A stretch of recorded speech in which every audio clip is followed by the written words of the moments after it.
Mukunda jewellers April 19న చందానగర్లో గొప్పగా ప్రారంభం. విఏపై అన్ని శాఖలలో 20% తగ్గింపు.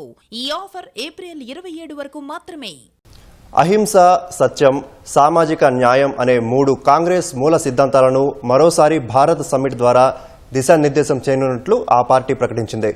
రాష్ట్రంలో జరుగుతున్న అభివృద్ధి, సంక్షేమం గురించి సమ్మిట్ ద్వారా ప్రపంచానికి చాటి చెప్పామని ఉప ముఖ్యమంత్రి భట్టి విక్రమార్క వెల్లడించారు. సామాజిక న్యాయం, అభివృద్ధిని మేళవించి కాంగ్రెస్ పార్టీ మూల సిద్ధాంతాలను ఏ విధంగా ముందుకు తీసుకుపోతున్నామో ప్రపంచ ప్రతినిధులకు వివరించినట్లు తెలిపారు. ప్రపంచ న్యాయం, సమానత్వం, ప్రగతిశీల సహకారమే లక్ష్యంగా హైదరాబాద్ లో భారత్ సమ్మిట్ ను ప్రభుత్వం నిర్వహిస్తోంది. 2 రోజుల పాటు హెచ్ఐసిసిలో జరుగుతున్న కార్యక్రమానికి దేశ విదేశీ ప్రతినిధులు తరలివచ్చారు. కాంగ్రెస్ పార్టీ మూల సిద్ధాంతాల ఆధారంగా జరుగుతున్న సమ్మిట్ లో శాంతి కాముకులు, ప్రపంచ న్యాయం కోరుకునేవారు, ప్రోగ్రెసివ్ ఆలోచనలు కలిగిన వారు 8 ప్యానెల్స్ గా చర్చల్లో పాల్గొన్నట్లు మంత్రులు వివరించారు. 100 దేశాల నుంచి హాజరైన ప్రతినిధులు లింగ న్యాయం, feminist future, fact versus fiction, countering disinformation, youth and politics of tomorrow వంటి అంశాలపై లోతుగా చర్చలు చేసినట్లు తెలిపారు. ఏమైతే ప్రజాస్వామ్య దేశాలలో సమాజంలో మార్పు తీసుకురాగలుగుతాం అనే ప్రధానంగా 6-7 అంశాలను తీసుకునేసి తెలంగాణ రాష్ట్రం ఈ బాధ్యత తీసుకొని అన్ని దేశాల మేధావులు, నిపుణులు అంటే నిష్ణాతులు, ఆ సబ్జెక్టు నిష్ణాతులను ఆహ్వానించి వాళ్ళ ద్వారా ఒక మెసేజ్ సమాజానికి పంపాలి, తెలియజేయాలి, మార్పు తీసుకురావాలి, మార్పుకు మార్గం ఏంది అనే దానిపైన చర్చ. ఇది తెలంగాణనే కాకుండా దేశంలో కూడా ఇంకా రకరకాల వివక్షలు, అసమానతలు ఉన్నాయి. అవి యథార్థాలు, వాస్తవాలు తప్పించుకోలేము. దానికి మార్గం ఏంది అనేది అన్వేషణ. కోల్డ్ వార్ వేళ ప్రపంచమంతా 2 కూటములుగా విడిపోయిన సమయంలో కొన్ని దేశాలతో కలిసి నాటి ప్రధాని జవహర్లాల్ నెహ్రూ అలీన విధానంతో కొత్త దిశను చాటారని డిప్యూటీ సీఎం భట్టి విక్రమార్క తెలిపారు. సుదీర్ఘకాలం తర్వాత ప్రపంచవ్యాప్తంగా పెరుగుతున్న ఆర్థిక, రాజకీయ, సామాజిక అసమానతలతో ప్రజలు ఇబ్బందులు పడుతున్నందున అహింస, సత్యం, సామాజిక న్యాయం వంటి మూల సిద్ధాంతాల్ని కాంగ్రెస్ పార్టీ భారత్ సమ్మిట్ ద్వారా దిశానిర్దేశం చేస్తున్నట్లు భట్టి విక్రమార్క వివరించారు.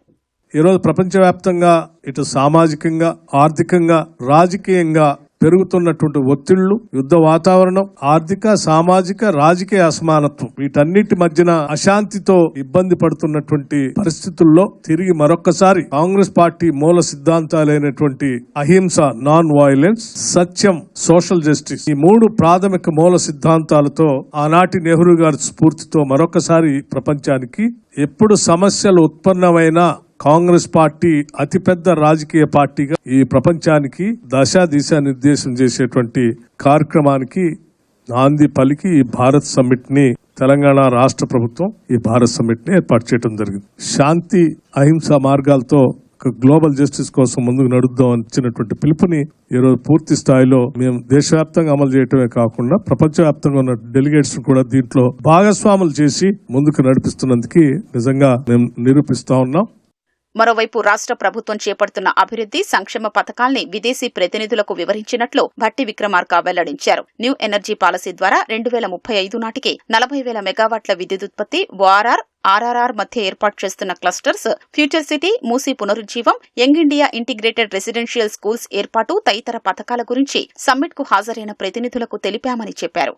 ప్రభుత్వం చేస్తున్న అభివృద్ధి, సంక్షేమం పట్ల ప్రతినిధులు సంతోషాన్ని వ్యక్తం చేశారని వెల్లడించారు. తెలంగాణ రాష్ట్రం ఏ రకంగా ఇటు సామాజిక న్యాయంతో పాటు అభివృద్ధిని రెండింటినీ మేళవించి కాంగ్రెస్ పార్టీ మూల సిద్ధాంతాలు ఎట్లా చేసిపోతుందో కూడా డెలిగేట్స్ అందరికీ వివరించడం జరిగింది. ఈ వివరణలో పాల్గొన్నటువంటి అనేక మంది పారిశ్రామికవేత్తలు, దేశాధినేతలు అందరూ కూడా తెలంగాణ తీసుకున్నటువంటి భారత్ సమ్మిట్, అలాగే తెలంగాణ రాష్ట్ర ప్రభుత్వం తీసుకున్నటువంటి సంక్షేమ అభివృద్ధి కార్యక్రమాల పట్ల వారు సంతోషాన్ని వ్యక్తపరచడమే కాకుండా ఈరోజు గ్లోబల్ జస్టిస్ కోసం రాహుల్ గాంధీ గారు తీసుకున్నటువంటి న్యాయ అనేటువంటి సిద్ధాంతం పైన తెలంగాణ ప్రభుత్వం చేసినటువంటి ఈ ప్రక్రియని ఇందులో పాల్గొన్నటువంటి డెలిగేట్స్ అందరూ కూడా మనస్ఫూర్తిగా అభినందించడమే కాకుండా స్వాగతించారు.